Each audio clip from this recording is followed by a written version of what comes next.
Bismillahirrahmanirrahim. Rakyat Indonesia yang saya cintai, para kader Partai Demokrat yang saya banggakan. Alhamdulillah, hari ini 14 Juli 2023, saya bisa kembali menyambung rasa dengan saudara-saudara dimanapun berada. Pada 14 Maret 2023 yang lalu, saya telah menyampaikan sikap politik Partai Demokrat dalam memperjuangkan perubahan dan perbaikan di berbagai sendi kehidupan bermasyarakat, berbangsa, dan bernegara. Kali ini saya ingin kembali menyampaikan gagasan tentang masa depan Indonesia. Kita tahu, 7 bulan lagi pemilu akan digelar. Rakyat akan memilih para pemimpinnya, baik presiden dan wakil presiden maupun para wakil rakyat di DPR dan DPD. Kita berharap rakyat tidak salah pilih, karena akan menentukan masa depan Indonesia 5 tahun berikutnya. Tema pidato politik saya ini adalah agenda perubahan, lengkapnya agenda perubahan dan perbaikan untuk Indonesia yang lebih baik. Tema ini untuk merespons pandangan publik tentang isu perubahan yang kerap Partai Demokrat sampaikan. Kami mendengarkan pandangan, baik dari yang setuju dengan perubahan maupun yang tidak setuju. Sejarah mencatat, sejak 2 tahun lalu, saya dan Partai Demokrat telah menyerukan pentingnya perubahan dan perbaikan itu. Karenanya, ketika perhatian publik makin luas tentang isu perubahan ini, maka kami memiliki kewajiban moral untuk menjelaskan apa yang Demokrat maksudkan dengan perubahan dan perbaikan itu. Saudara-saudara, kami mendengar kekhawatiran sejumlah kalangan. Perubahan seolah diartikan sebagai upaya untuk mengganti secara total apa yang sudah ada. Tentu tidak demikian. Kebijakan dan tatanan yang sudah baik akan kita pertahankan, kita lanjutkan, dan kita bersyukur karena banyak yang telah dihasilkan oleh para pemimpin bangsa sejak Indonesia merdeka. Tatanan dan hal-hal baik yang diwariskan oleh Presiden Soekarno, Presiden Soeharto, Presiden Habibie, Presiden Abdurrahman Wahid, Presiden Megawati Soekarno Putri, Presiden Susilo Bambang Yudhoyono, dan Presiden Joko Widodo harus kita pertahankan. Adapun yang belum baik tentu harus kita evaluasi dan kita perbaiki. Inilah elemen kesinambungan dalam sebuah proses perubahan. Tidak perlu diperdebatkan lagi. Dengan pemikiran itu, meski Partai Demokrat mengusung agenda perubahan, tidak berarti kami menihilkan apa yang telah dilakukan oleh pemerintahan Presiden Jokowi selama ini. Sebaliknya, kami justru menyampaikan penghargaan kepada pemerintah atas semua kerja kerasnya. Kami yakin Presiden Jokowi dan pemerintahannya ingin berbuat yang terbaik.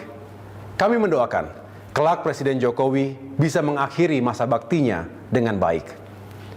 Namun Demokrat memang memiliki sejumlah cara pandang dan pilihan kebijakan yang berbeda dengan apa yang dilakukan oleh pemerintahan sekarang.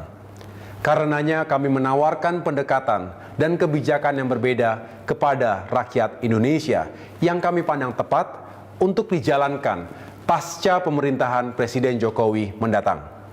Rakyat Indonesia dan kader Demokrat yang saya cintai, ada 3 hal yang melandasi pemikiran Demokrat dalam melakukan agenda perubahan. Pertama, studi dan pengamatan atas apa yang dilakukan negara dan pemerintah selama 9 tahun terakhir. Kedua, permasalahan serius yang dirasakan rakyat. Dan ketiga, keinginan serta harapan rakyat yang kami jumpai di seluruh tanah air. Untuk itu, guna memudahkan penjelasan tentang agenda perubahan Demokrat, maka pertama-tama kami akan soroti keadaan saat ini. Apa permasalahan yang dihadapi rakyat dan mengapa hal itu terjadi? Selanjutnya, kami juga akan menyampaikan solusi yang kami tawarkan. Paling tidak, ada 5 klaster permasalahan bangsa. Klaster pertama, ekonomi dan kesejahteraan rakyat. Kedua, sumber daya manusia dan lingkungan hidup. Ketiga, hukum dan keadilan. Keempat, demokrasi dan kebebasan rakyat. Dan kelima, tata negara dan etika pemerintahan. Saudara-saudara sekalian, saya akan mulai dari permasalahan yang kami nilai paling penting, yaitu klaster pertama, ekonomi dan kesejahteraan rakyat. Meskipun ada capaian, tetapi harus kita akui secara jujur, 9 tahun terakhir ini terjadi sejumlah kemandekan dan bahkan kemunduran serius. Pertumbuhan ekonomi menurun, jauh di bawah yang dijanjikan 7% hingga 8%. Pertumbuhan ekonomi stagnan di angka 5%, bahkan sempat anjlok ketika diterjang pandemi COVID-19. Akibatnya, penghasilan dunia usaha dan kesejahteraan rakyat terpukul. Daya beli golongan menengah ke bawah juga menurun. Kemiskinan dan pengangguran meningkat. Sementara itu, ketika ekonomi tumbuh rendah, yang meroket justru utang kita, baik utang pemerintah maupun BUMN. Ada yang berdalih, lambatnya pertumbuhan ekonomi karena pandemi COVID-19. Argumentasi seperti ini saya nilai hanya separuh benar. Faktanya sebelum pandemi datang, ekonomi kita juga sudah mengalami permasalahan. Sehingga mesti ada sebab dan faktor yang lain di luar pandemi. Demokrat berpendapat, faktor lain itu menyangkut kebijakan dan langkah pemerintah dalam mengelola ekonomi dan kesejahteraan rakyat. Juga dalam menentukan prioritas pembangunan dan upaya mengatasi krisis. Sulit dimengerti ketika ekonomi menurun, kekuatan fiskal melemah, utang tinggi, pemerintah justru membangun infrastruktur secara besar-besaran. Apalagi sebagian proyek dan mega proyek itu tidak berdampak langsung pada kehidupan dan kesejahteraan rakyat yang tengah mengalami tekanan. Seharusnya masih bisa ditunda pelaksanaannya. Kami berpendapat, pemerintah tidak sensitif. Pemerintah juga kurang berpihak kepada 100 juta lebih rakyat kita yang sedang mengalami kesulitan hidup yang serius. Menurut kami, sikap kebijakan dan tindakan pemerintah seperti inilah yang perlu diubah dan diperbaiki. Ketika terjadi krisis dan tekanan ekonomi yang dampaknya sangat dirasakan masyarakat, prioritas dan alokasi anggaran negara seharusnya diarahkan untuk meringankan penderitaan rakyat, utamanya para petani, nelayan, kaum buruh, dan golongan lemah lainnya. Subsidi listrik untuk kalangan miskin, subsidi solar untuk nelayan, dan subsidi pupuk untuk petani harusnya bisa lebih diperkuat dan tepat sasaran. Saat ini memang ada pupuk subsidi, tapi petani mengeluhkan jumlahnya sangat sedikit. Petani seolah dipaksa harus membeli pupuk non-subsidi di pasaran, padahal harganya berkali-kali lipat lebih mahal.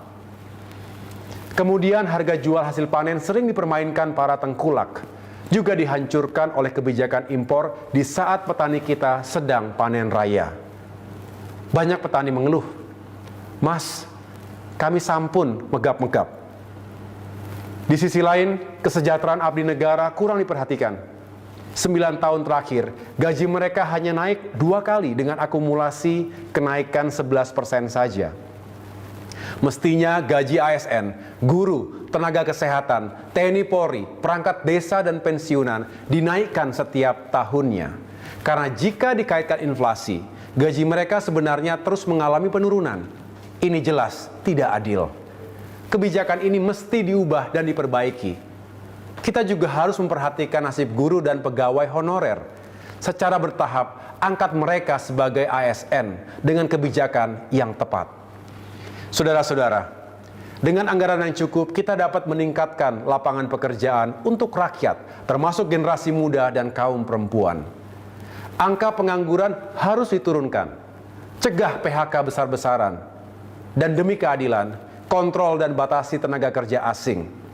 Ketika terjadi krisis ekonomi, semestinya pemerintah memberikan insentif fiskal dan keringanan pajak kepada dunia usaha, bukan sebaliknya digenjot. Negara juga perlu meningkatkan perlindungan dan bantuan kepada puluhan juta UMKM melalui pelatihan, akses permodalan, dan pemasaran. Kredit usaha rakyat perlu ditingkatkan jumlahnya dan diperbaiki penyalurannya. Tingkatkan kemitraan antara usaha besar dengan UMKM.